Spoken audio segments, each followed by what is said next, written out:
So I'll wait for approval of minutes until we have a quorum.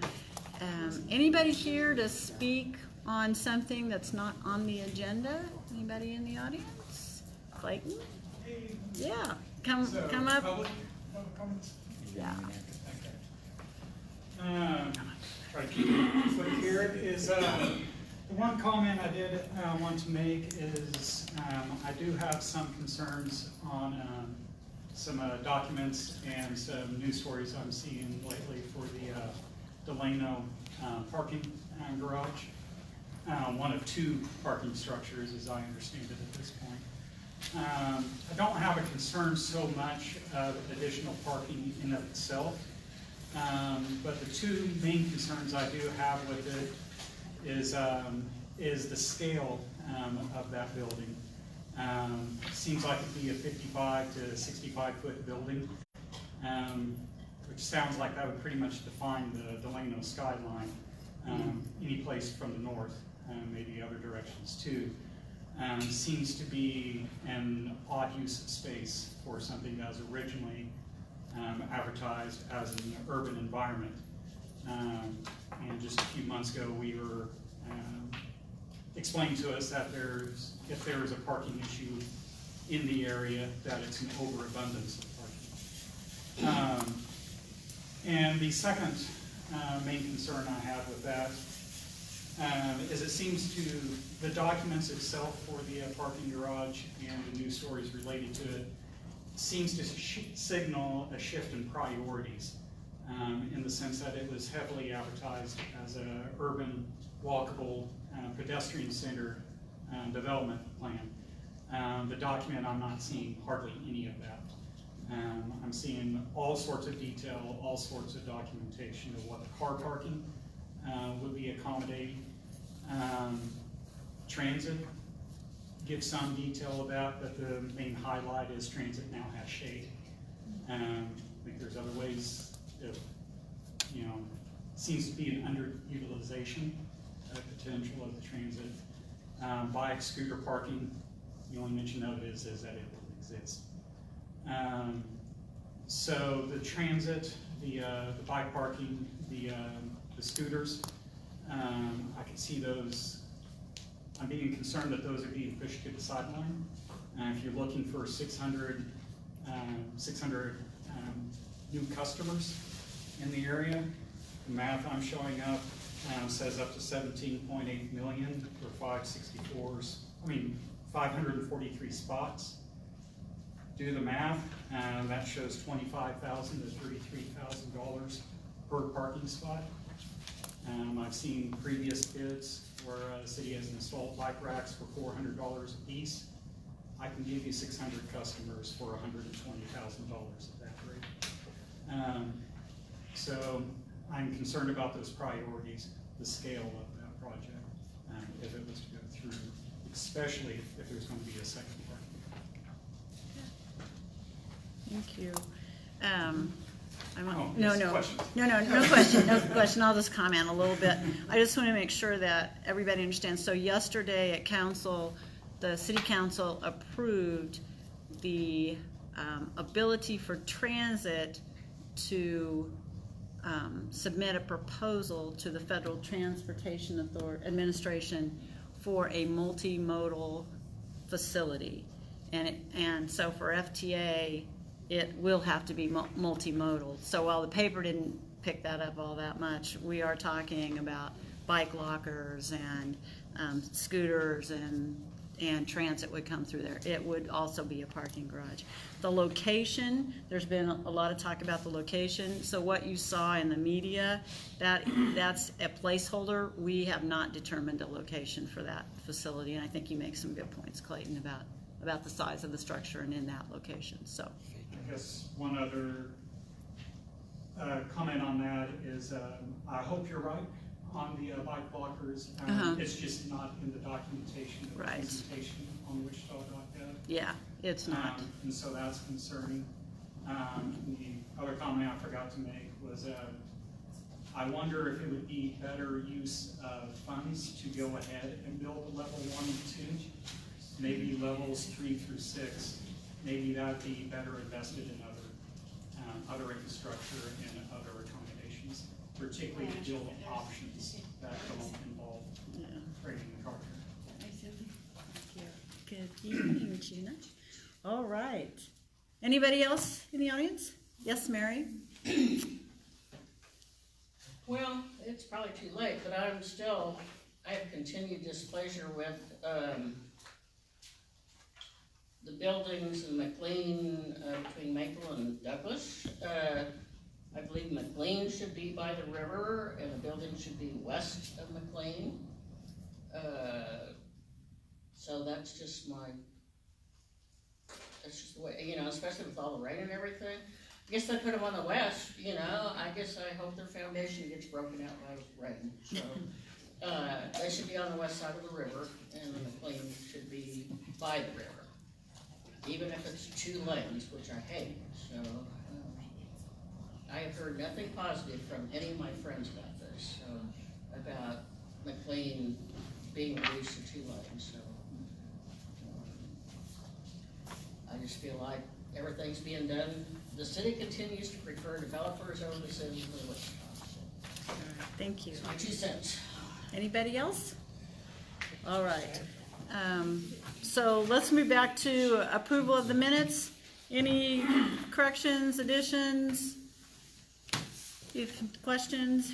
If not, I would entertain a motion to approve. Make a motion to approve. Thank you. Second? Okay. So moved and seconded, approval of minutes. Any further discussion? All in favor, please say aye. All opposed, same sign. Okay, thank you very much. All right, so this evening, we have the opportunity to hear about the budget this year. So Elizabeth Goldtree from the Finance Department is here to, you ready? Where's my magic spot? You can stand wherever you'd like. Magic spot? Okay, I'm getting used to this. Okay, well, good evening, everybody. My name's Elizabeth Goldtree, and like the council member said, I work in the Department of Finance, and I'm here to give everyone an update on how the budget development process is progressing this year.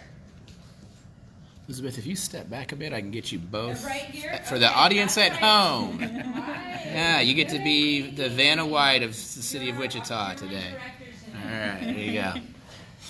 My stage manager. One more hat for me to wear. Yes, exactly. So since 2017, the city of Wichita has been using a zero-based budget approach to developing the budget every year, which means a quick way to describe it is we go down to a blank sheet approach to looking at mission statements and vision statements for everything we do. And out of that process came a new mission statement that was adopted by the city council. And everything we do aligns to the mission statement. So to keep Wichita safe, to grow our economy, to maintain and build dependable infrastructure, Come on in. and to provide conditions for living well.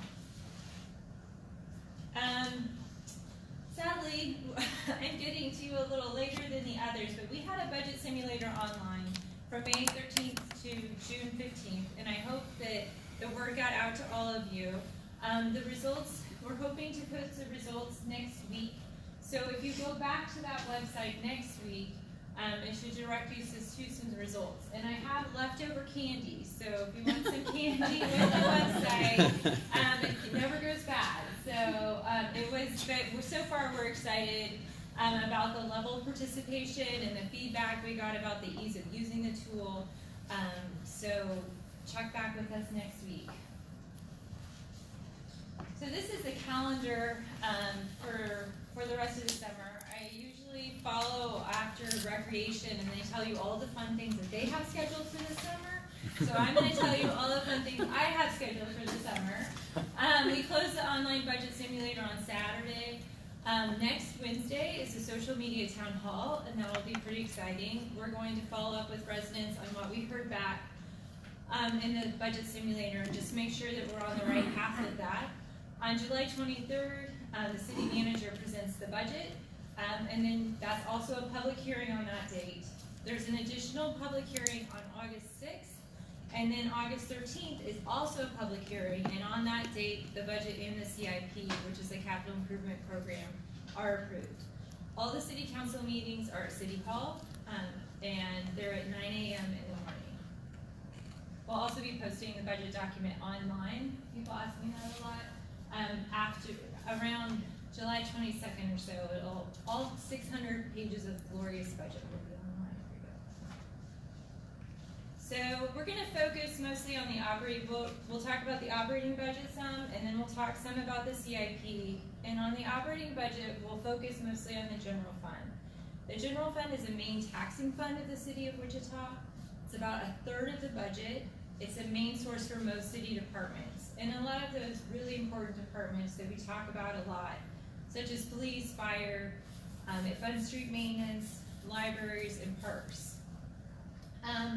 So we've talked about this quite a bit over the last 2 years, but due to technological issues and some legal changes in the legal, in the environment around us, we're expecting future growth for revenue to be less than the growth we've expected in the past.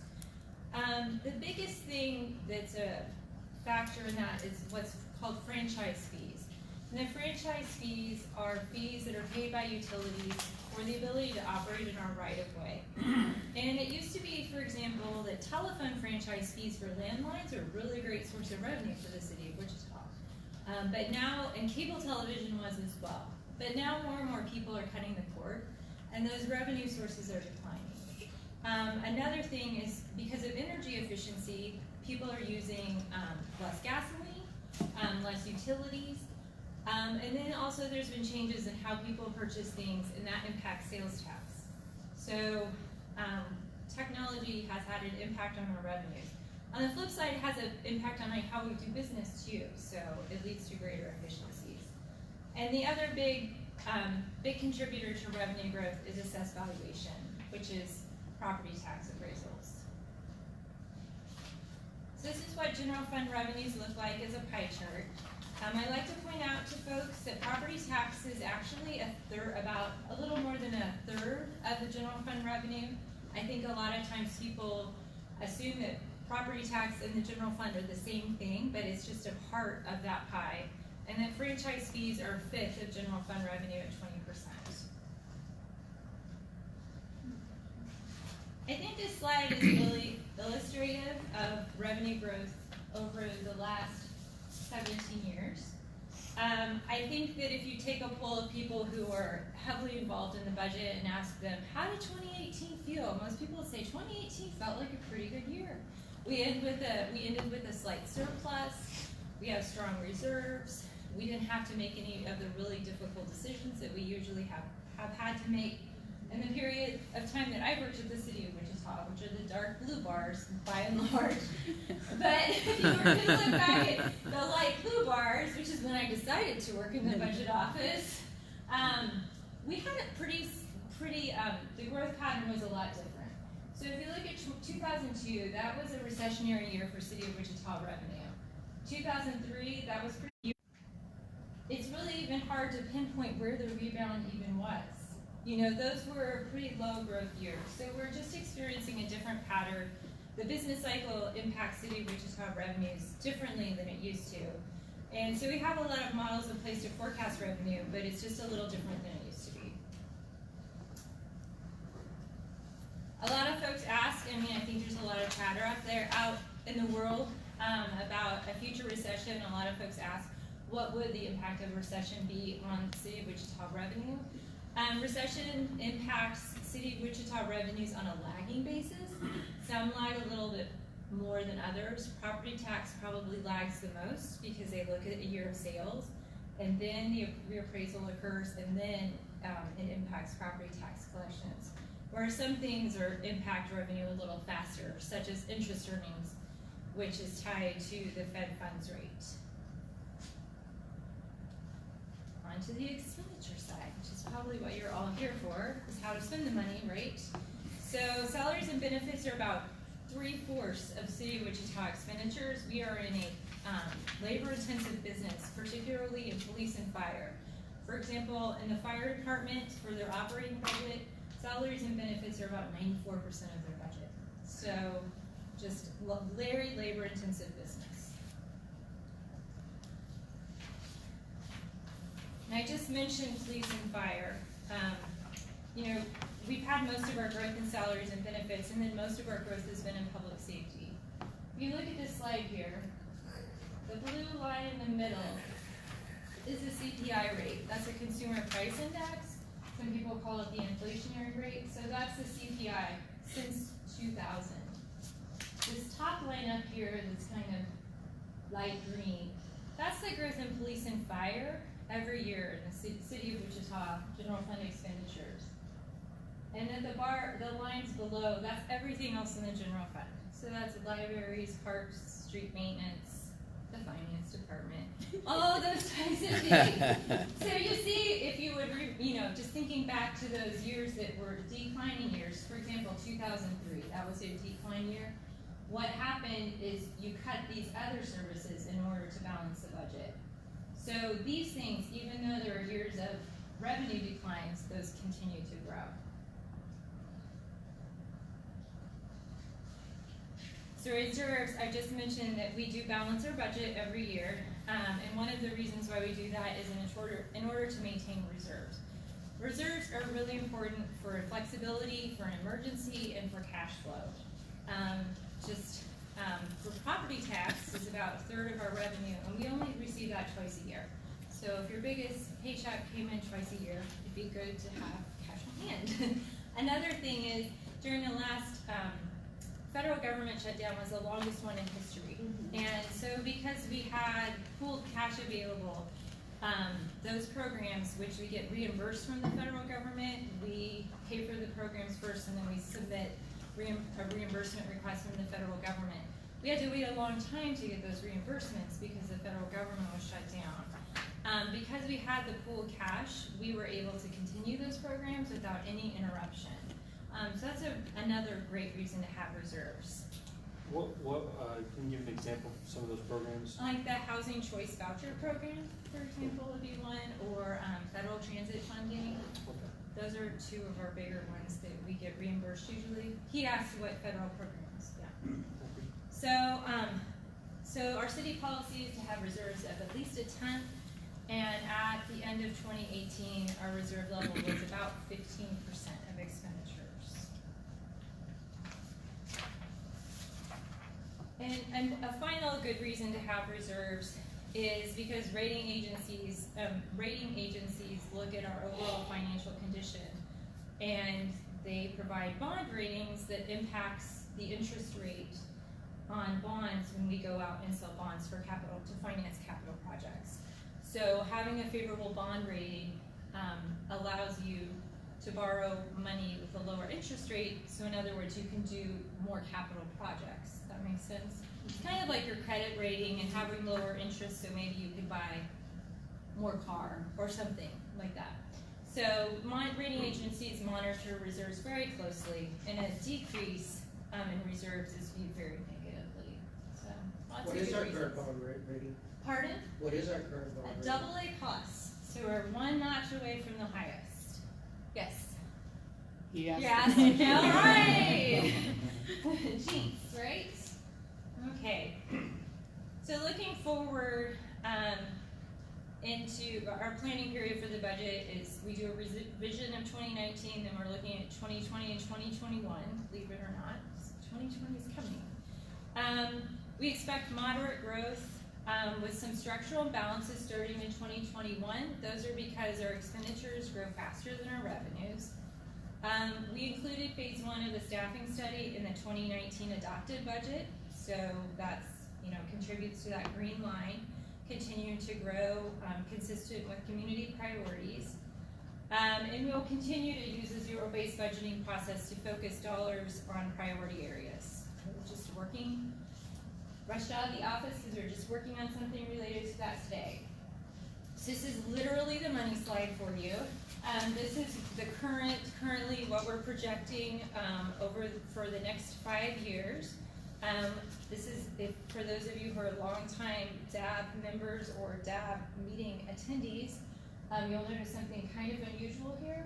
We're projecting a surplus for 2019. So it's the first time that I remember that happening. And even out of the gate, balance for 2020. This is a big change from what we've been experiencing for the last 10 years. The biggest contributor to that currently is interest earnings. The Fed has raised interest rates recently 7 times. So interest earnings, if you look at this, I really love this picture. If you look at the interest earnings line, that's a big, I mean, it's a small part of our revenue, but it's contributing to a big increase in these 2 years here. We're expecting it to kind of taper off in the future. So that's it for the general fund. I'm gonna jump into capital now. Everyone's ready? So, Any questions on the general fund before she? I do have a Yeah, sure. question. Where are special assessments? so special assessments are actually, special assessments are through capital. She asked about special assessments. They are through a capital projects, and they're in the CIP, and the revenue from special assessments goes into the debt service fund. So the debt service fund pays for the projects, Mm-hmm. and then people pay their special assessments. It goes back into that fund. And what impact does that have on our credit rating? Our bond rating, it is something that bond rating agencies ask about. However, we have really low delinquencies on our special assessments, so it doesn't have an impact on our bond rating. And also, we'll go into our debt limit slide, and when we calculate our debt limit with the state of Kansas, it's excluded from the debt limit. So it is a good question though. What is it that keeps us from getting the top credit rating? There's I think I do not work for one of the rating agencies. I think that one of the things that's, there are communities that have higher reserve levels than we do. We've been building ours up, but there are communities that do have much higher levels.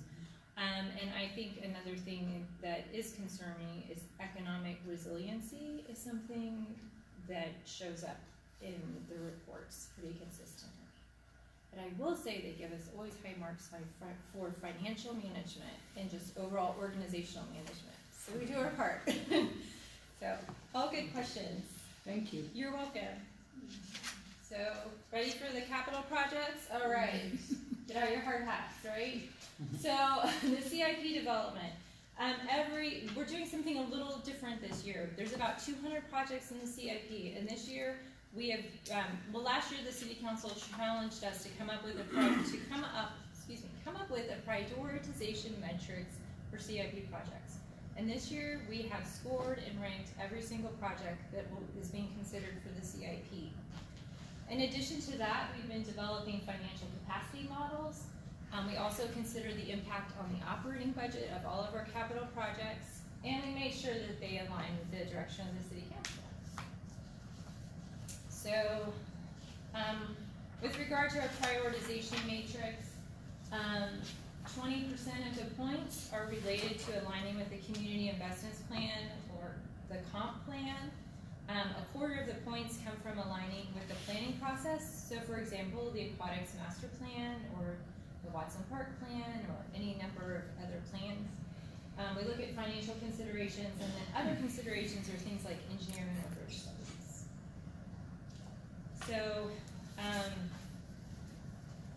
the CIP in the operating budget are just, I kind of think of them as like brother and sister. They're part of a team together. They're both funded with a portion of the city's mill levy. I think, you get your tax bill, and a lot of times people see it in its aggregate, but there's 2 different funds there. And they're aligned to the same goals. This is an illustration of the linkage between the general fund and the CIP and the debt service fund when it comes to your taxes. The debt service fund is kind of a funny name. The debt service fund, it has the ability to issue debt. And so all projects that are general obligation projects, so those are the at-large projects for the community, things like parks and streets, libraries, those are funded by the debt service fund. Understandable. So right here is this for 2019 for the taxes you currently are paying. there's 25, a little over 25 mills for the general fund, and 7.5 for the debt service fund. That mill shift happened between 18 and 19. There was a mill increase for implementing the staffing study. Police staffing study. And what you'll notice here on this slide, the 7.5 mills that's currently being levied for the debt service fund is the lowest that it's been, really historically. There's never been a lower rate than that for the debt service fund.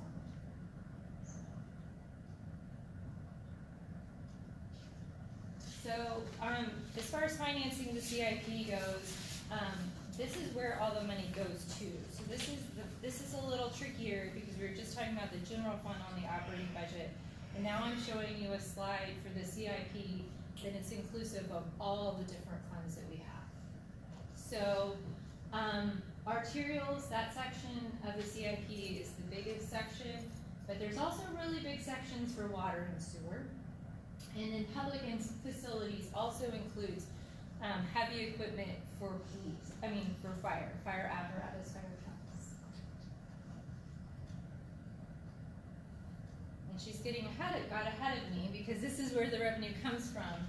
And you'll notice that special assessments is $304 million of the $1.7 billion over the 10-year period.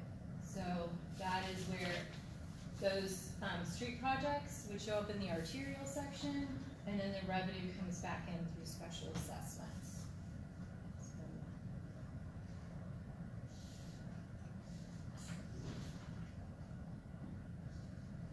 So there are three main, for the big at-large projects that we mostly talk about, there are three flexible funding sources. And I like to think of these as like different birthday presents, if you'll hang with me on this description. So the debt service fund is what we call completely fungible.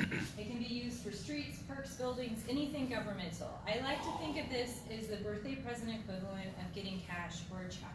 And you can spend it on anything. It might not be enough, but you could buy anything with it, right?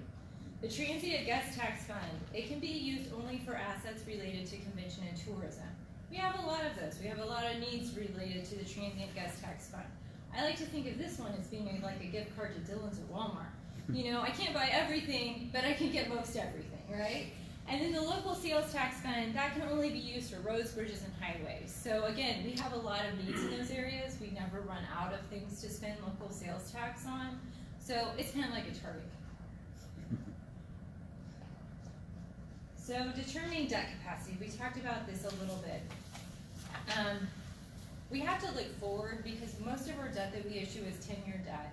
So we're looking at a 10-year plan. So if you look at something at the end of the 10-year plan, you really need to look another 10 years to see what your financial capacity is. So we look at the legal limits set by the state of Kansas. We have bond covenants for water, and coverage ratios, and then the rating agencies. So legal debt limit, the most important thing to know here is we've got a lot of debt margin available to us. We're not even close to the state of Kansas legal debt limit. So you can get home or listen to so many cases. All right. This is probably the most important slide. We talk about this one a lot. When we talk about the CIP, the big thing here is to keep the black line below the blue line. So if you think about it in personal terms, 100% think of earning $100 and you don't want to be spending more than 67% of that to be servicing debt. So it's kind of like a housing affordability matrix in some ways. So this is the most important slide for us when it comes to building the CIP. So some updates that you can expect in the CIP this year. We've got the aquatics master plan, matches with the city council just approved, and it matches the schedule that has all of the new assets in service by May of 2022. So that's a big change, especially the moving it up part. Expect more street maintenance and rebuilding projects. I don't know if you've been on 1st and 2nd Street in Old Town lately, but that's an example of a rebuild. But you'll be seeing fewer freeway projects in the future. The library branch study, I know it's under consideration, but we're saving some space in it for whatever recommendations come out of that. And also, we've got, I think, we're looking at the Patrol East project has been initiated, but we've got, I think, the rest of the police stations in the CIP, and then they just did a facility assessment of all the fire stations, and we're looking at replacing the ones that are in the worst condition. So, that is your inside scoop on Facebook Live, right?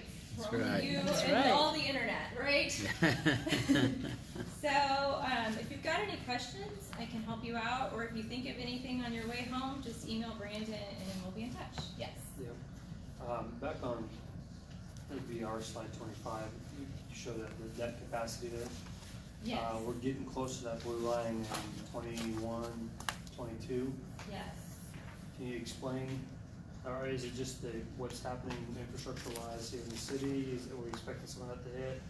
Like, can you walk me through that projection Yeah, and I how we're think- getting close? Yeah, it always seems to look this way every single CIP. Kind Right. of has a run up in year 3 and then it tapers off toward the end. The biggest issue that I think the biggest component of GEO at-large debt is we'll be issuing bonds for the Advanced Learning Library, I believe this fall. Okay. So that is all GEO at-large, there's no federal funding or LST or anything like that. So that's a pretty big, Yeah, it's a big chunk, yeah. So, but there's more to it, but that is, like the aquatics master plan will be another big bite of all GEO Yeah. at-large. Okay. I have a question. Sure. When the special assessment is being looked at, is it looked at also how the operating budget will be affected if this special assessment is granted? Is that, how can I word this? You're looking at the special assessment as part of the protocol to look to see how this will, impact the operating budget. Right, as far as there's just one, special assessment project in the CIP, it's all just one line item for special Mhm. assessments, if you were to look at the CIP, and that we considered that when it was scored. As far as, property owners petitioning for special assessments, each of those follows the current city council policy, so there's no additional scoring that occurs. So they just need to follow the policy when they turn in their paperwork and proceed that way. So there's, no consideration in how it will impact the operating budget or? I think that all special assessment projects proceed according to the policy. I don't think that one is weighted differently than another. And are you asking, like, does it take into account, like, we have to take care of those streets once they're put in, Right, right? or- That's the operating Well, part. yeah, We don't, At this point, we, Yeah, I think, you know, that's exactly, yeah, like, yeah. right, so. the streets are put in, the sewers are put in, and that's going to affect our operating budget. Do we take that into, is that part of the protocol, taking that into consideration to our future operating budget? Yeah, on the utility side, those are future rate payers, and there is a plant equity fee for each side for water and sewer.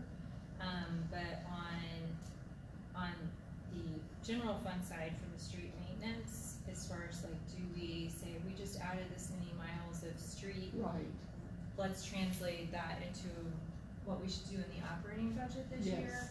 Unfortunately, we've not had the capacity to do that.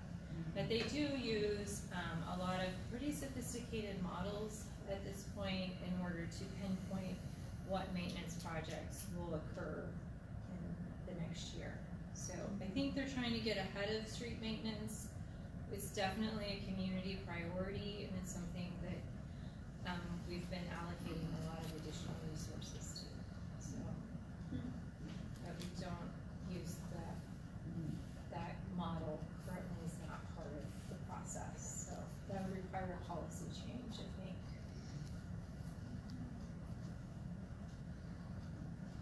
This may not be a question for you, it might be more for Cindy, but has there been any dialogue within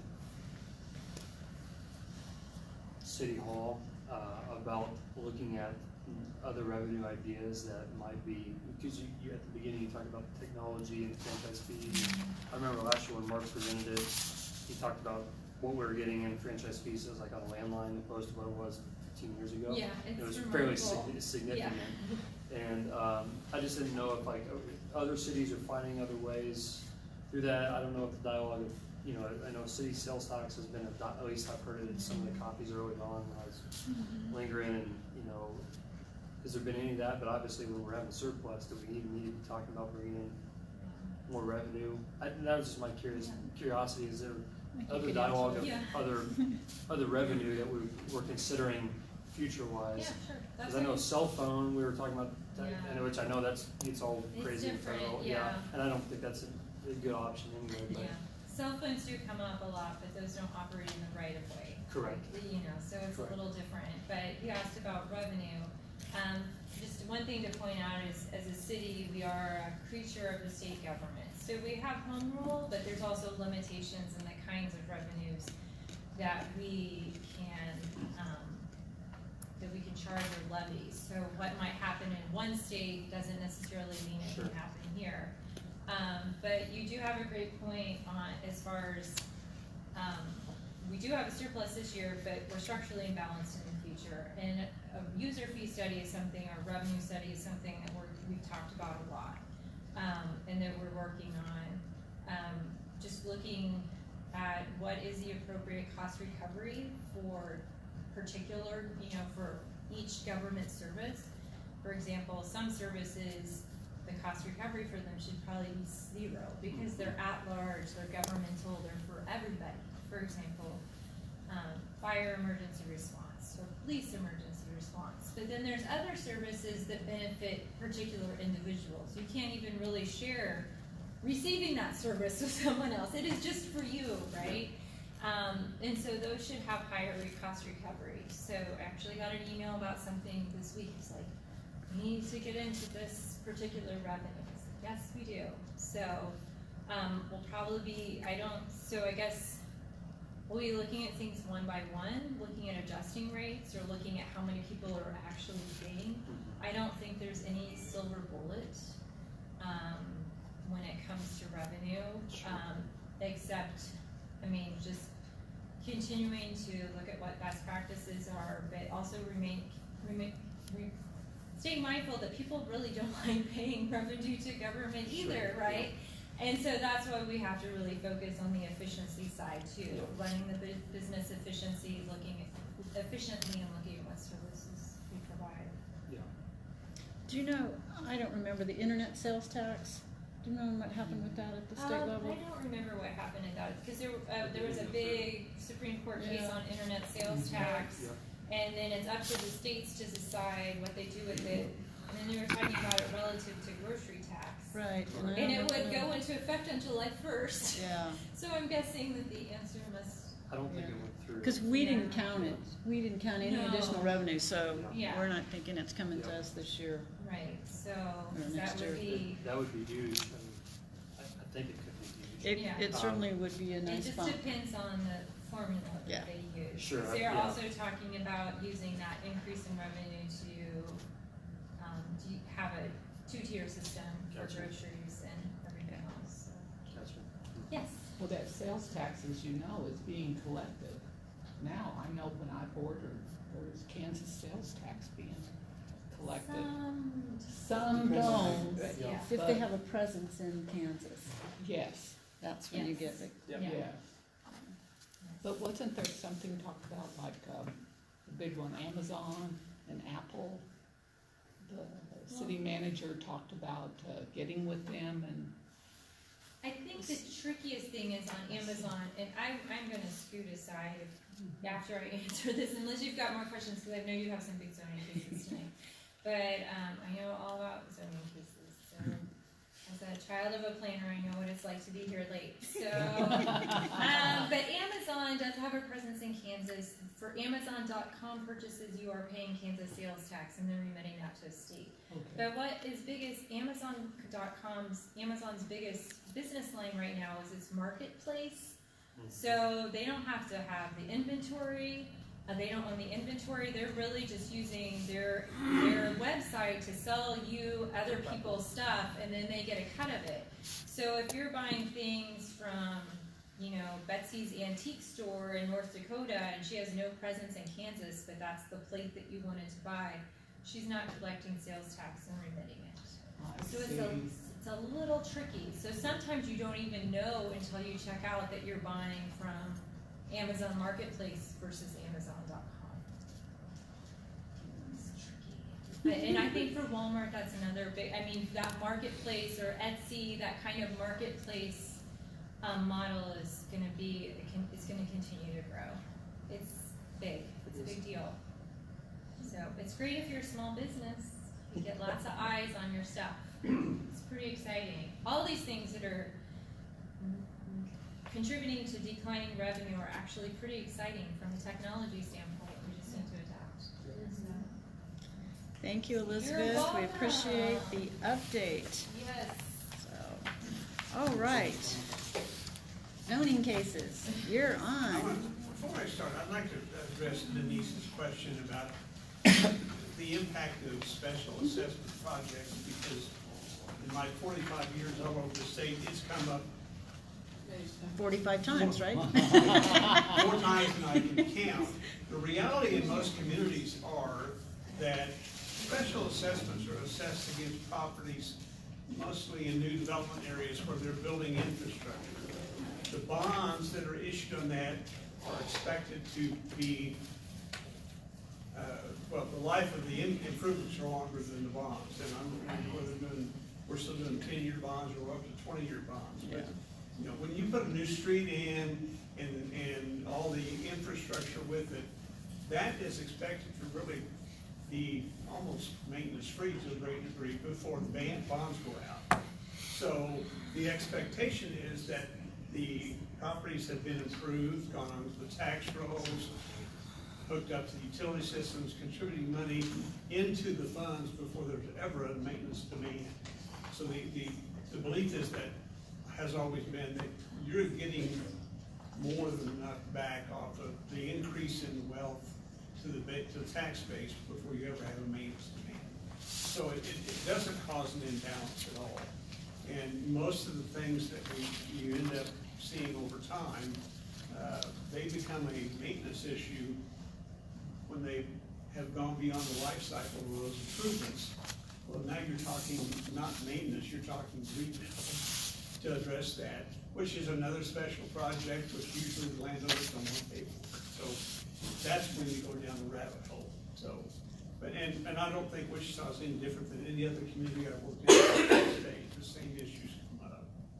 So, but in terms of annually, when you see those projects, no, that really is not a concern to the operating functions within the community, because the new improvements are not maintenance issues. Virtually 99.9% of the time. So there's always an exception. That's right. All Zoning right. cases. I think the first case you got on the agenda is the PUD case. That one is a request to change the zoning on a couple of lots on Douglas in Delano.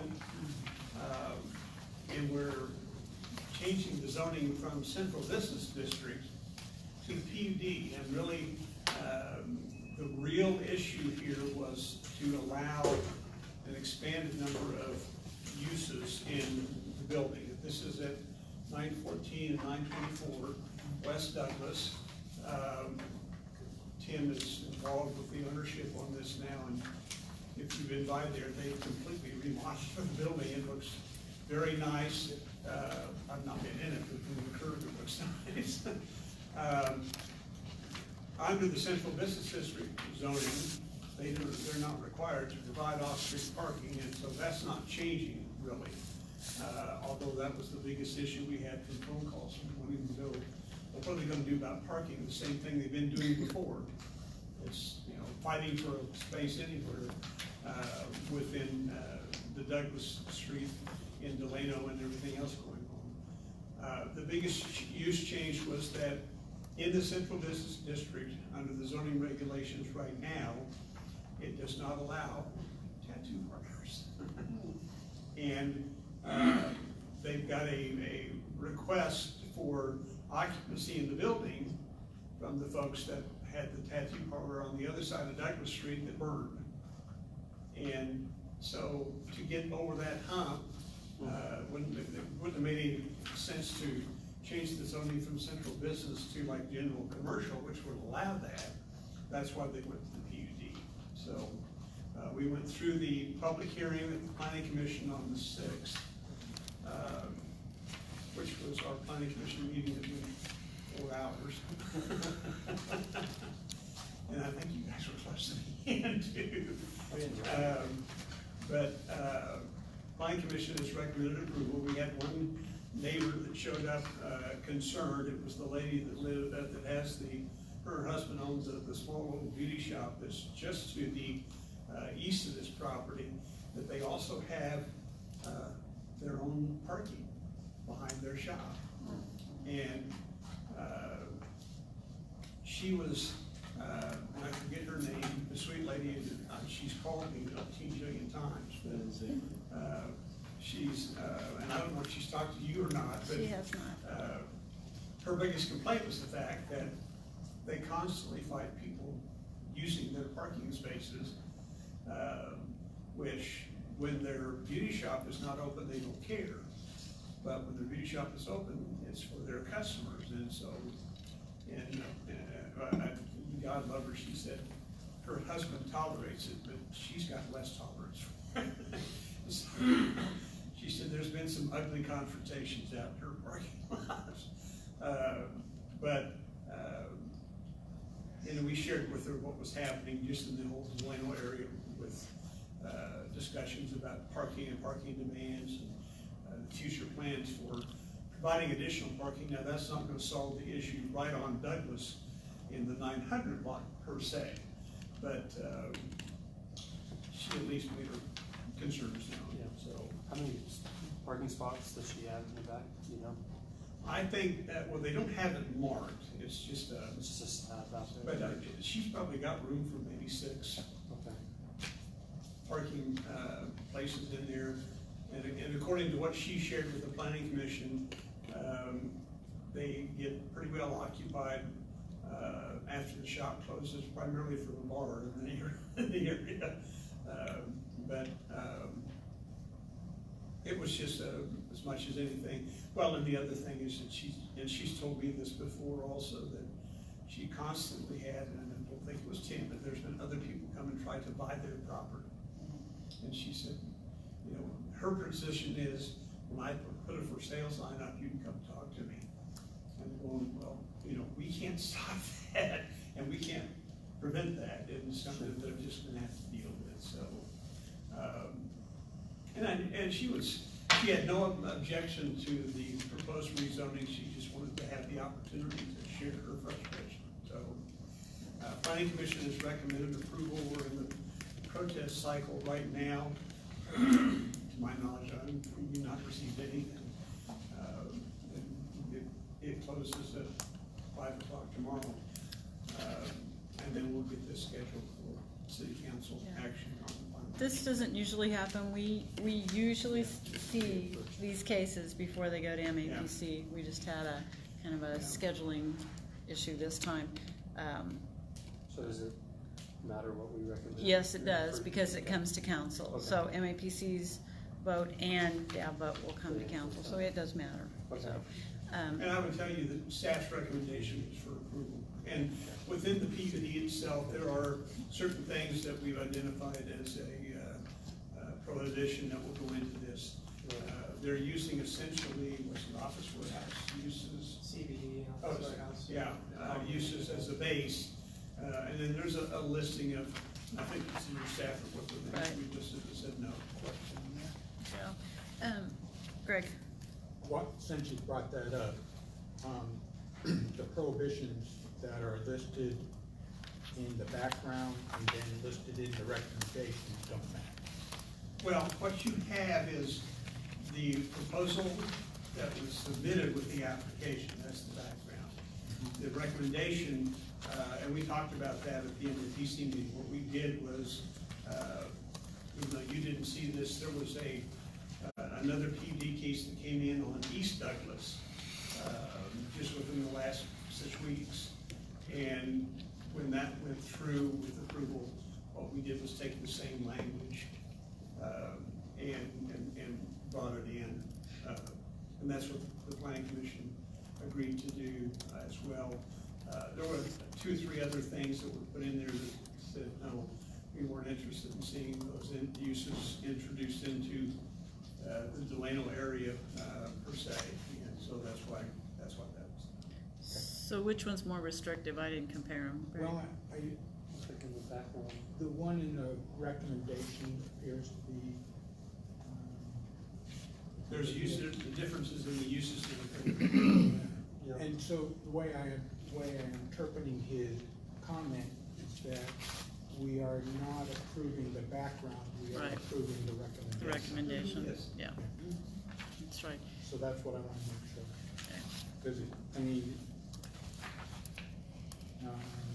the following uses are prohibited: adult entertainment, auditorium, stadium, parking area, commercial, pawn shop, recycling, collection station, recycling process centers, reserve vending machines, construction sales, and that's under the recommendation.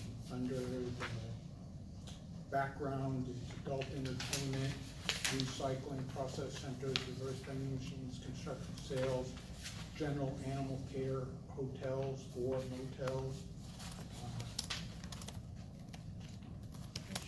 marine facilities, monument sales. So that's Yeah. what I'm questioning. Other questions? I do have a question regarding the lady in the parking. Is there, does she have any way, or is there some way we could accommodate her, put some signs or saying? Well, she's already done that, Yeah, and we told her, you've got the right, it's private property, it's not publicly controlled. And she said, yeah, she's even called the police a couple of times, which her husband doesn't like. Because she could have them towed. But, you know, Yes. there's an ordinance that talks about you can post it as, for this business only, and, you know, they have the ability to have people that are improper there to be towed. Her husband won't do that. Yeah. Her problem, we are very specific, she had no problem with us. Right. She just took the opportunity to voice that. to voice her opinion on parking in general. I've Oh. instructed all my people very specifically, we get along great with them. Yeah. In fact, she even likes our ideas, it's just, since parking was mentioned in what was sent out, Yeah. she took her opportunity to just talk about the city's parking plan in general. So this is Mr. Duggar, she's the applicant. Yep. So in case you, no. All right. Other questions? I have just one, Dave. So how did the tattoo shop get okay to be on the south side? And it can't, Because the other property was zoned general commercial. oh, it was already It was on zoned GC. UC, okay. And which is the tattoo, empire, and within the, I mean, it's kind of a sidebar note, but within the pantheon of amendments we're talking about to implement the people for places. Yeah. There's a code, and that's gonna be one of them we're gonna lay on the table and say, should we change the tattoo part? Because the whole thing has changed significantly. And I know that well because I was on staff and actually was the one that wrote the amendments in the late nineties when the laws changed to allow that stuff. Yeah. And so we may look at tweaking that so that we're not dealing with this kind of issue on the whole road. All right. All right. If you're ready, I'll entertain a motion. Yep, another Are we done question? with the audience? Oh, I'm sorry. Thank you very much. Anybody here in the audience that would like to comment on this? Okay, now we'll bring it back to the board. Thank you. And so I'd entertain a motion. I would move that we would take staff's recommendation on PUD 2019-0067 to approve. Second? Second. Second. Been moved and seconded. Any other discussion? All in favor, please say aye. Aye. All opposed, same sign. All right. Thank you. Thank you for being here. Thank you. Thank you. All right. Okay. Next one. Next two cases are, they're roughly the same area, the same location. They're not identical. I don't remember which one you got first. Got 018 first. We have, Yeah, the zone case, what we're dealing with is the kind of a area south of, what was piloted as Northgate Addition down, we're north of 53rd Street, we're east of, or west of Meridian. The southern portion of that layout had lots in there that were zoned single family, and they are now requesting to change that to two family. There had been a rezone on part of the Northgate Addition, right north of the Walmart area, where that was replatted and rezoned here 3, 4, 5 years ago, and made into two family. And in fact, that's now how that is. That street area is actually being developed with duplexes. This is right immediately west of that, in that area to the west, that was laid out into lots and is presently in the process of being considered for a replat.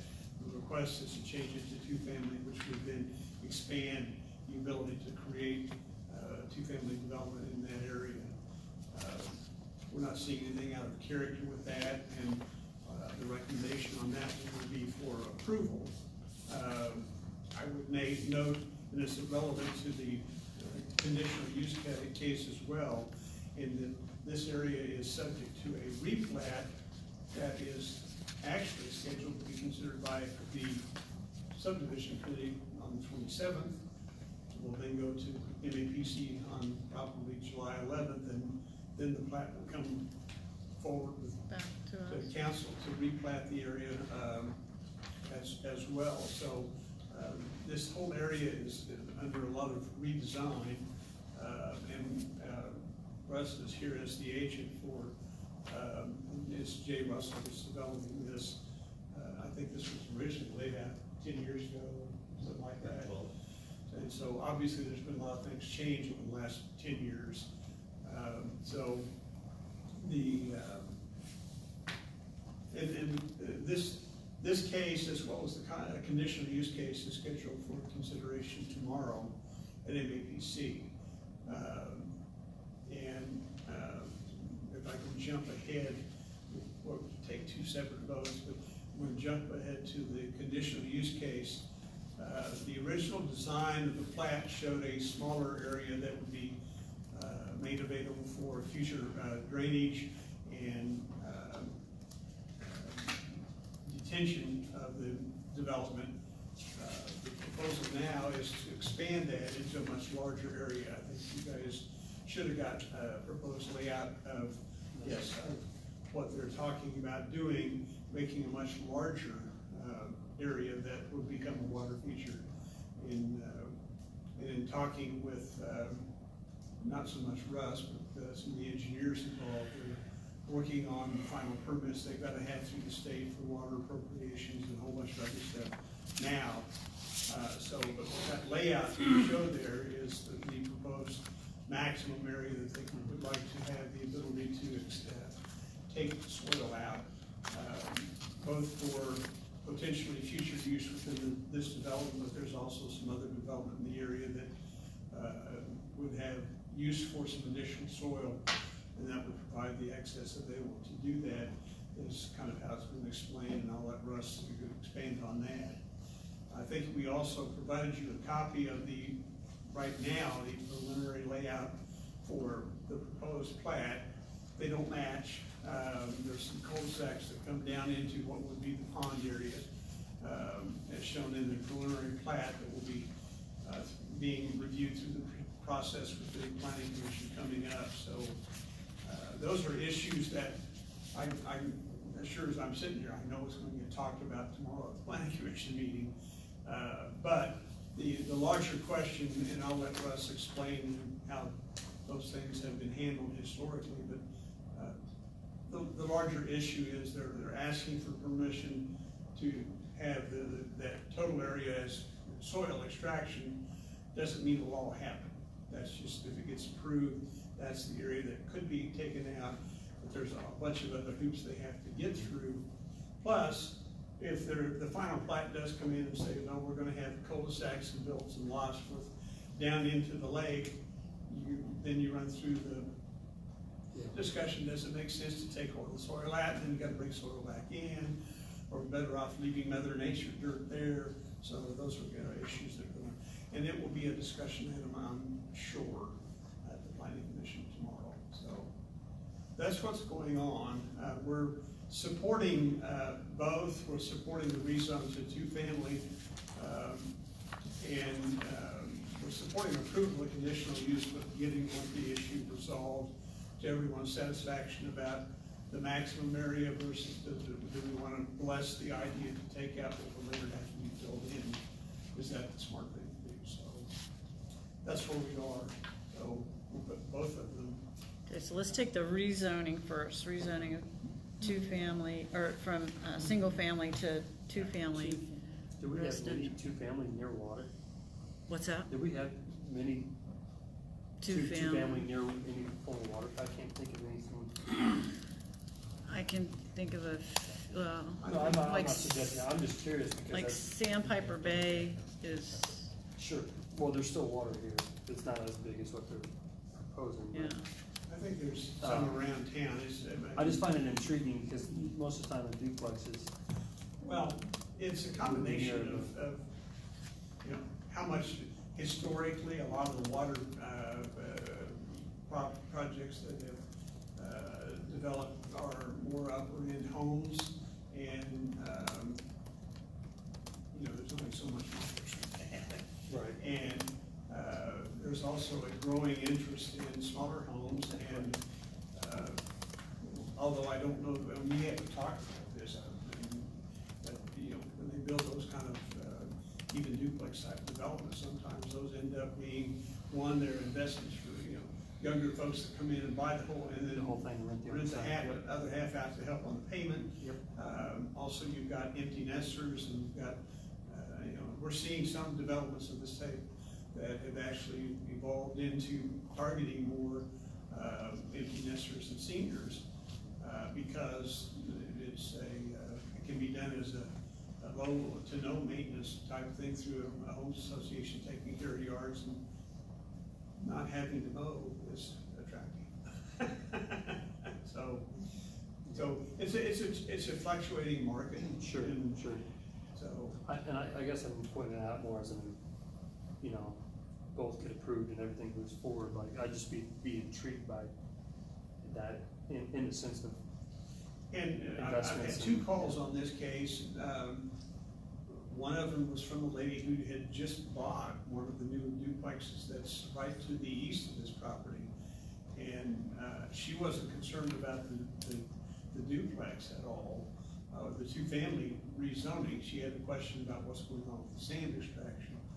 And when I told her, you know, the intent was to create a larger lake in the area, she was comfortable with that. So, you know, I didn't pursue that. The other one was from a lady up in the area to the north that's got some single-family development beginning to happen.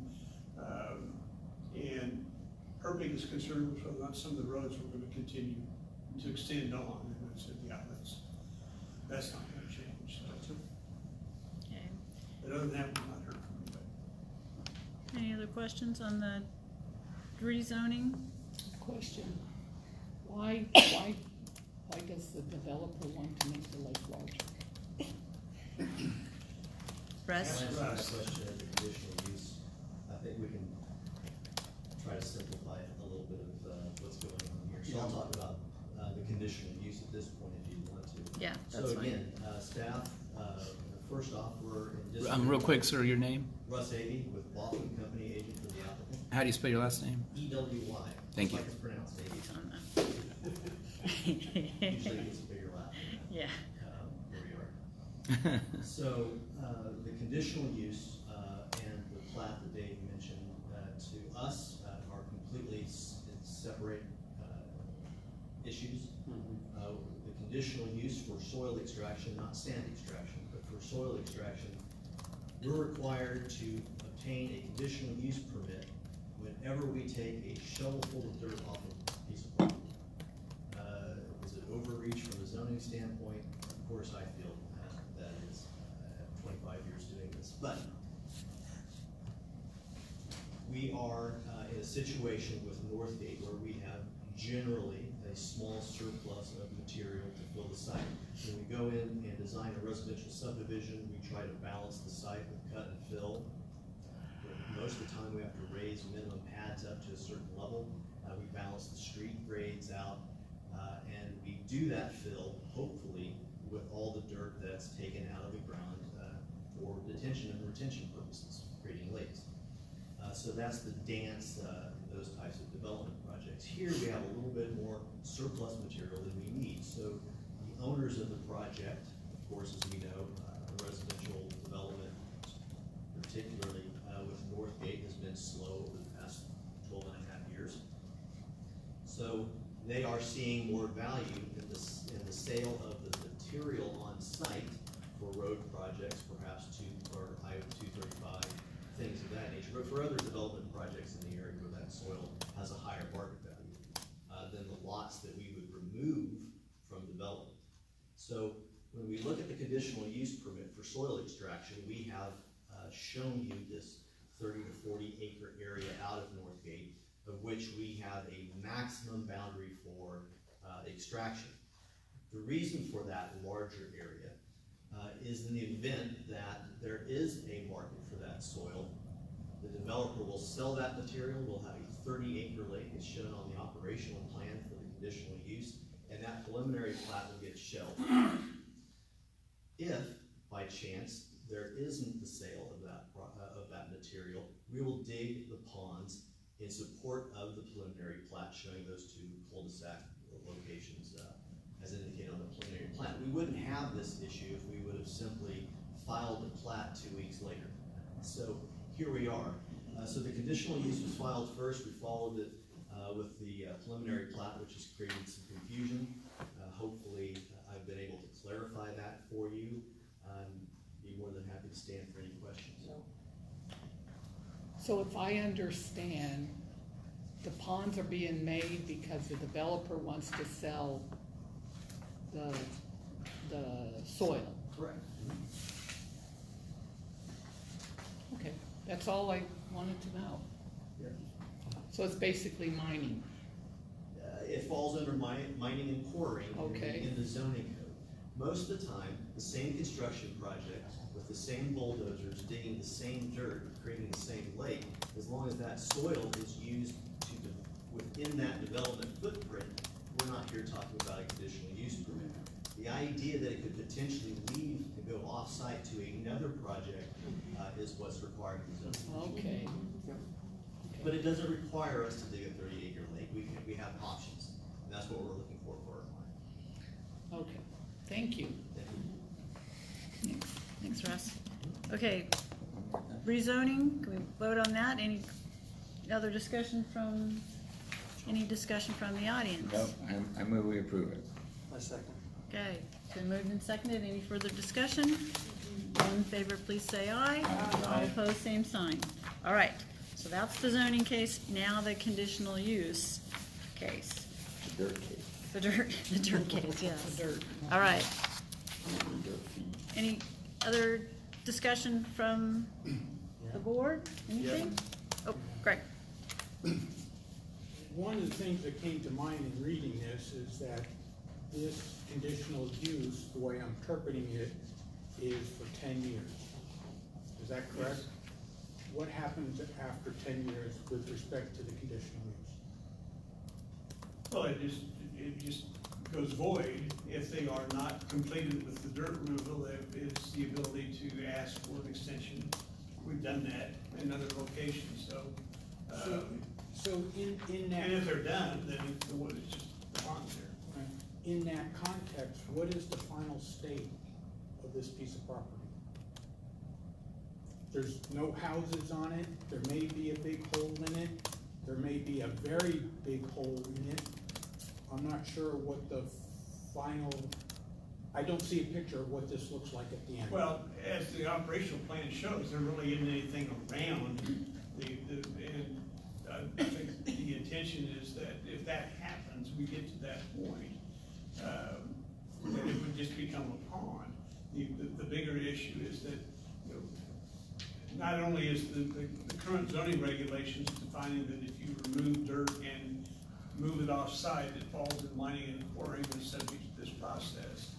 That also is true with the state under the Surface Mining Act. And there's a redevelopment plan placed on file with the state as well. So, the redevelopment plan now is saying that the end result will be a pond facility that will be included within Northgate Addition, whatever that ends up being. So, it won't get abandoned. Yeah. Go ahead. So the duplex that we just approved, or just recommended for approval, that project isn't necessarily long-term. So I Yes, think I am with the all for success that. of the first phase of duplexes, we imagine over the next few years, we'll move into the second phase here to the south of that lake. So it would be a pond, it would be a drainage feature to support that development, as well as the other development in the subdivision, but it would also be an amenity for that neighborhood. It's still. There will be lots backed up to that pond. Yes, I recognize that, and I can understand why one would want to have a pond as part of development, but yet the final end state is not being suggested. It's just wide open. The repotting will address that as well, because that amenity will become ultimately. But, okay, then for the this board. responsibility of the home association. But for this board, or for this board, how we want to look at it, that definition is not known at this time. Well, that historically has always been included in the planning process for the SOC. Okay. So with respect to building the fencing around, the barbed wire fence around it, when does that get built? When they start moving dirt. So what is the barbed wire fence put around the whole 30 acres, or what is Only the portion where they are actually excavating. So we don't know if that's gonna change from 10 acres to 30 acres over the 10-year period. No, yes, it would. I mean, that's in the standard protocol of how these things are enforced through the zoning enforcement office. They do that right now on all the others around the community. So continue on, so with respect to keeping fuel and tractors on the site, I take it that 24/7 type of perspective? That the fuel will be kept on and have to get. If there are conditions and requirements through both the environmental department and fire department. There's other departments within the city that manage to control that.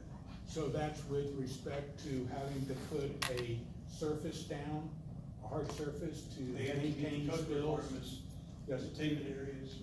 So we originally discussed the fact that both soil extraction and sand plant or sand extraction operations, two fundamentally different mining operations, fall under the same zoning classification.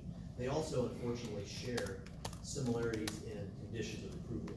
So when we talk about fuel storage, what I'm hearing you talk about is more for a more permanent sand extraction operation. Think of 37th and West Street with the old Ritchie plants. Cornejo has several plants.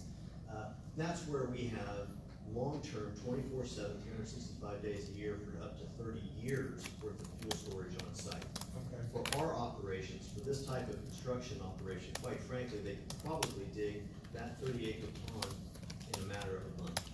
So in our particular situation, and I'm not trying to get away from any of these conditions, except for the first condition's first sentence, dealing with the performance of site plans, we would expect, if any on-site fuel storage would be in the form of a fuel truck, which would probably be taken on the site. But let's say that we do have this for the life of the project, no matter how brief, we would have to conform with, as Dave mentioned, state and local regulations. And it specifies the surface on which one has to park that vehicle or have that fuel container. It talks about the soil types underneath it, you have to create a ring berm around it, containment, things of that nature. It's a permitting process, that's fairly, And so I take it, I can understand it being part of the permitting process, but then when I see it part of the write-up under these conditions, that says, okay, I have to put some responsibility to that to make sure that it's gonna be done right in what I approve, slash being, certainly. okay, so. It provides a legal mechanism for our non-compliance for the city to yank that. So I look at it from that perspective. If it's written down here, it's not just someone else's responsibility, it's also this board's responsibility to review it too. Well, and this is language that carries with every one of these operations within the whole county, and the citation there is intended more to basically put the owner and or operator on notice that if you keep that kind of material on site, there are expectations and requirements that have to be met. So the next one was with respect of piling the sand and not within 50 feet of any property, but there's no height restriction on that. And so I'm looking at this as saying sand piles no more than 8 feet and no more than continuously 20 feet in length. I mean, I can go down south and see a person that he just mentioned having piles that are 60 feet high. There's nothing in here saying that a sand pile can't be, it's only saying it can't be within 50 feet of property. Keep in mind, as he said, the intent here is soil, not sand, and. But we're saying. It's restricted, and I realize that, but the operators have historically basically said, one, there's no plan showing stockpiling materials at all, so But they're not stockpiling. it's written in here, so one of the items I would have in here would be that they would be no higher than 8 feet high and no longer than 20 feet continuous length. And we could add that, you could Yeah. add that in your motion, Right. if you, Okay, From the well, depth. it's part of this that would go on. So if the fencing was built to its maximum, would there be its maximum periphery, would there be a boundary between property lines such, or is it built right up to a property line? Fencing can be built to the property line. So in the context of having and maintaining the area such that there's no overbrush, because that fence is gonna be there for at least 10 years, how is that fence line gonna be maintained? Well, you're in the city, they've got to maintain the property in accordance with what the city on any property is. So But it's only with respect to a complaint, yeah, it's true. right?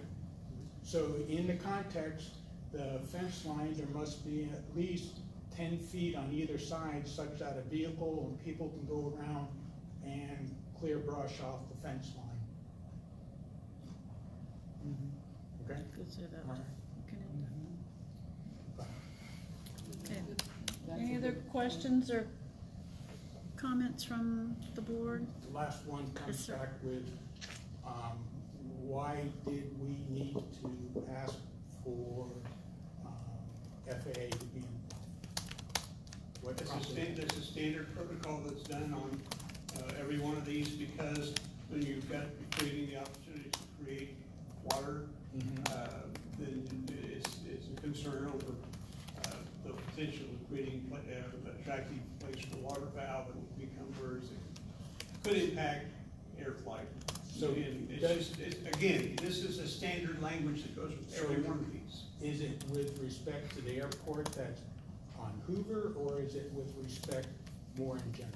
The airport facility that's on Hoover between, Would be more on in general, because it's gonna apply to every airport within Sedgwick County. Well, As it may be, you know. well, it says within a 5-mile limitation, and then it gives different borders from 1,000 feet and so on. So there's 3 different peripheries that are put into that. And the way the material reads is that the airport, This has not been targeting towards any particular airport, it's more of a broad general acknowledgement, again, as a condition of approval, to put the owner and operator on notice that they do have to comply with whatever the FAA might require. So it indicates in here that contact early, so particularly has the airport that's there on the owner of the airport that's on. No, the obligation is on the applicant, not on us. No, they haven't been, so has there been any communication with respect to local? Go ahead. There's an outside chance the applicant under this conditional use permit owns that Riverside Airstrip. Okay, so they're responsible for contacting the FAA and appropriately for, We are responsible for contacting the FAA in the event that we hit certain height limits. We're far enough away from any and all airstrips to where that's not going to be needed, so. but it's with respect to wildlife. That whole piece of paper is with respect to I'm wildlife. painfully aware of what that FAA circular states. I would just point out that between us and Mid-Continent, as an example, we have the city's maybe 700-acre lake by the Kingsbury Park. Mhm. So when we're looking at wildlife attractants, there's no escape from the way Wichita is naturally situated, and we're inundated with floodplain. That's the highest draw for migratory waterfowl, typically south of Mid-Continent or Eisenhower, but even so far to the north. We're far away from any jurisdiction. This is again different than a sand pit where you're elevatoring up 60-foot, 50-foot towers of sand. Here it's stacked or stored to the height of whatever a front loader would be able to dump. Yes, but it's still with respect to attracting wildlife, and will the wildlife be a hazard for airplanes in the vicinity? It doesn't address necessarily height limits. The circular itself speaks directly to what would be the impact from wildlife. And so that's where my question is coming from. What contact has been made with a wildlife biologist at this extent to assess what this would be? It would be at the behest of the Wichita Airport Authority, Brad Christensen, I believe is his name. Oh, at the, yeah. These are issues that, no pun intended, fly under the radar. As I've mentioned, if we were simply doing this as any other residential development project, these issues would be brought up. As Dave mentioned, these are standard conditions. Their compliance with, they've been in effect probably for about a decade. I can tell you right off the top of my head that it has stopped 0 development projects in West Wichita. Once again, I don't disagree with you. I haven't seen it before, but It's not a requirement that they have to make contact with those folks before approval is done. It's a condition upon, they have to document that's been done before they can get permits to operate, provided this gets approved. So this says they just have to abide by those rules of that circular. Yeah. I don't know what those rules are, The but, reason this is but listed as a condition is to put the owner on notice that that's a requirement before they can operate, if it gets approved.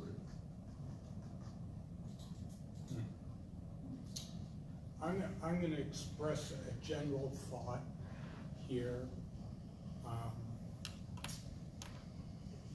This one's a little bit over my head, and the expertise to really understand what's gonna be the final outcome, what's gonna happen over the next 10 years with this piece of property, how it's going to be controlled, per se, is a little far-reaching. So this is something where I'm believing that staff needs to make sure that the council understands very well what they're signing up for. And the only way that that can happen is that if this board rejects the reclassification and has it come back to the city council to vote on The only way that you would see it again would be if we rejected it. If we approve it and then the planning commission approves it, then you don't vote on It's on consent. it. And so. So we do vote on it, but it's on consent. Right, and so from that perspective, I don't know how deep this pit's gonna be. I don't know what this is finally gonna look like. So my perspective or my desire would be to have the two amendments added in, but have this be rejected. Put it forth as a vote as to be rejected, city staff recommendation. So I'm putting that out there, and then when you ask, we can make the appropriate. Okay. So you're suggesting that part of the recommendation, you add the two items that you suggested with sand And having Yes. clearance around the fence such that it can be taken care of. So putting it into that recommendation, but then rejecting that recommendation? Rejecting the staff. The current, Yes, the whole thing. So if it does get approved and city council does say, yes, this is an okay thing to do, and these two amendments need to be in there, then it's taken care of. So I think that if you would reject it, I think this would be kind of like how you guys do staff reports. You'll say staff rejects, but if it gets approved, here are the conditions we suggest. We do that often on cases Yeah, where. so I think that's how we would, Okay. you would have to word that, Okay. okay? Yeah. All right, any other questions or comments from the board? Just out of curiosity, could it, and Greg, just Yeah, as a we're thought, having a right? conversation, Sure. yeah. So couldn't your, in the sake of saving time, couldn't you still get what you were looking for if you voted to approve with those amendments? Nope. And- The amendments are just a little bit of stuff on the side. I'm having a very difficult time of what this thing is gonna look like at the end, what it's gonna look like over the next 10 years as it goes through, and what happens after that. I mean, we go for a conditional use on an on a lot for auto sales.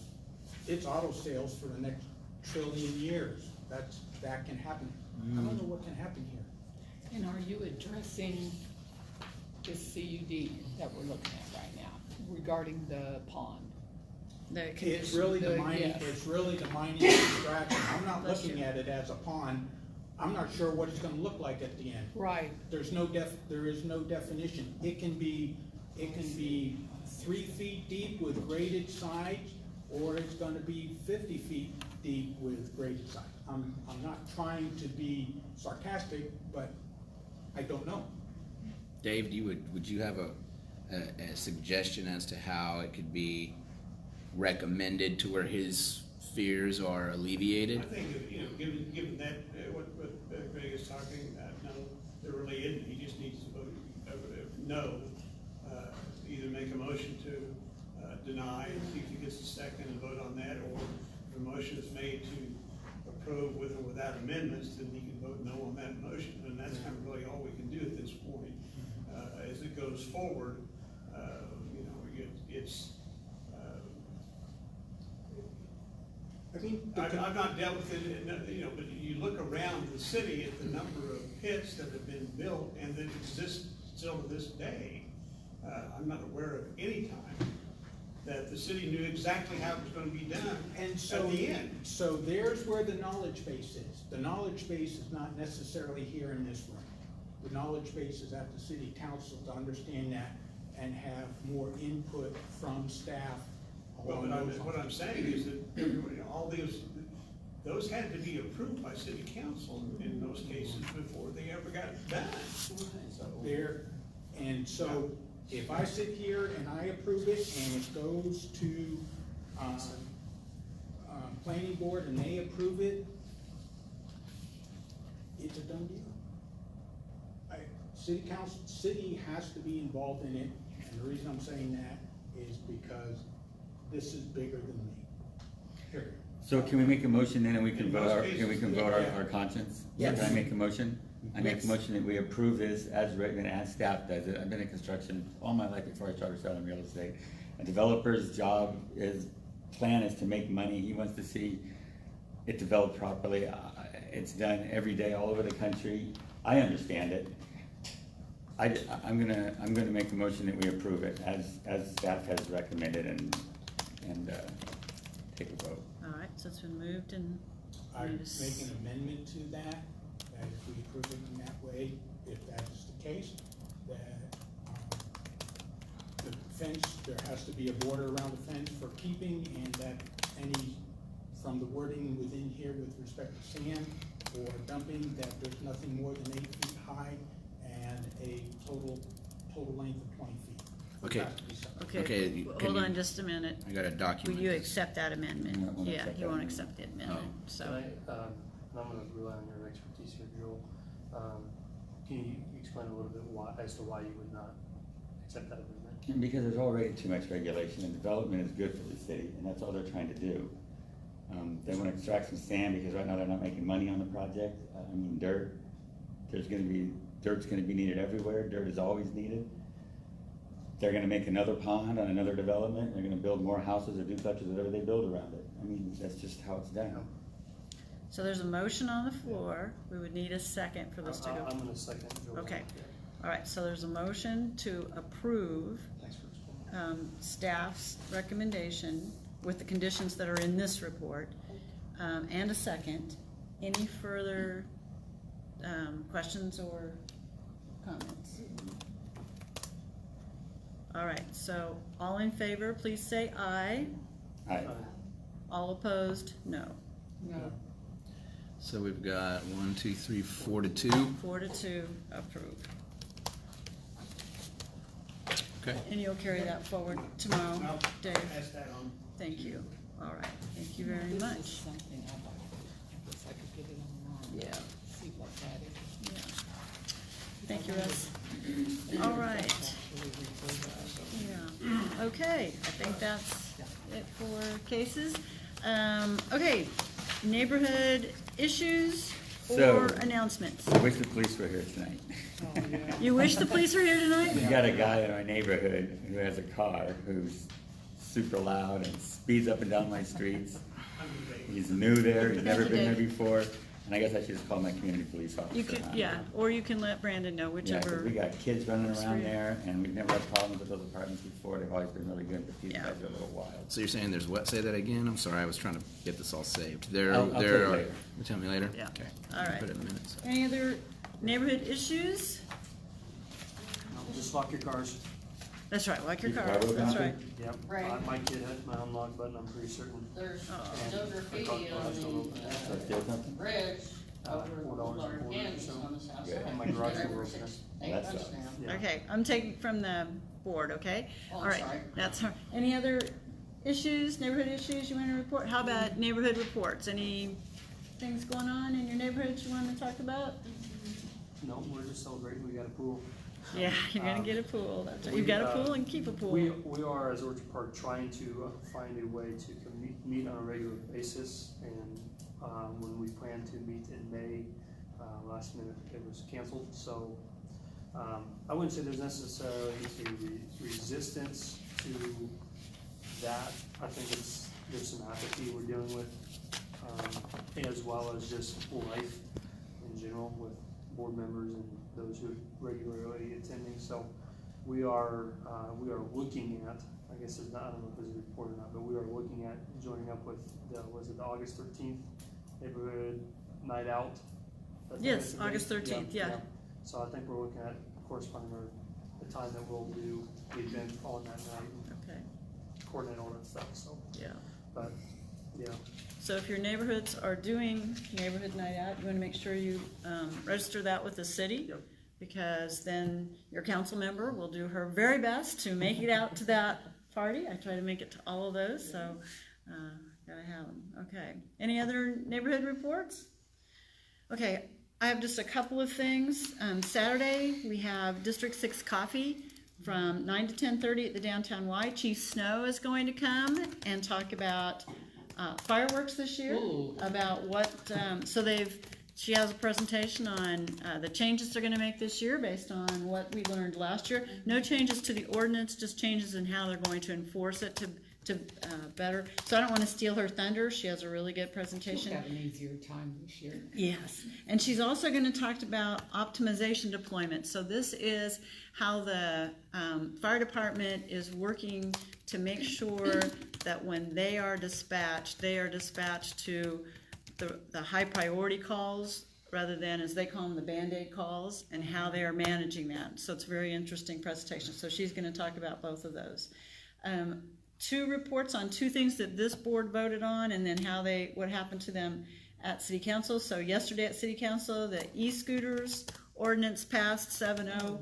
We did pull out any reference to privately owned skateboards and scooters, because what we found is that people are using those to commute, to get to work, and some of the rules that we were putting in for the companies would put them in violation. So we pulled that out so that we can take some time to look at that and how those might need to be some safety regulations. But that will go into effect very soon, so you'll begin to see e-scooters here in town. And then on June 4th, we voted on Places for People on the urban infill strategy 7-0, okay? So we did suspend our rules to take public input during that time, and so some of the people that were here came and commented, but we had people that both supported it and then had issues, but it passed the council 7-0. So I think those are the 2 things that have happened since we met last time. Our next meeting is July 1st, and we have some zoning cases, I know, and something else it seems like, but anyway, July 1st, so fairly soon, but we will meet, and I don't know about a mid-month one yet, so. Anyway, I would entertain a motion to adjourn. So moved. Second, been moved and seconded, all in favor? All opposed, all right, thank you all. So remind me the infill thing again?